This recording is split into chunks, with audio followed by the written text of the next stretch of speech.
did a stalker whip, but on count 6, 1, 2, 3, and 4, we have 5. We're going to pause right here on 6. Dan comes into compression. This is different.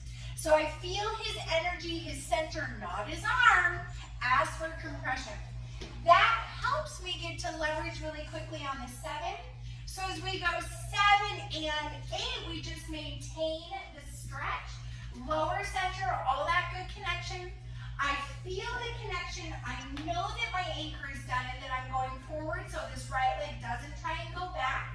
So then from here, we just go into the tuck turn.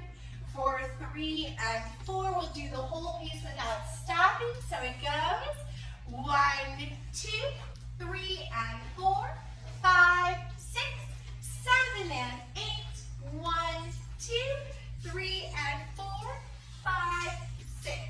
Okay, so then what Can we you show did, it from a different width real quick? yes. Oh, yes. So Danny and I didn't do this, but could we do this from a basket whip? Absolutely. So Dan does a basket. He takes it into a stalker.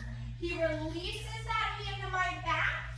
Right, creates the compression. We go into our anchor and we're good to go. Right? Or a reverse whip. So maybe Dan just rolls me away, picks up my back. He's ready to move with me. We create the compression and we're good to go. Yes, then we did it in a starter step. So in the starter step, which we're thinking triple step anchor step, as we go to 1 and 2, I feel that compression build. So I know that something's going to happen.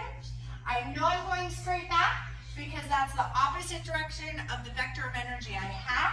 So we have 3 and 4. Okay, we'll do that from this side. So it goes 1 and 2, 3 and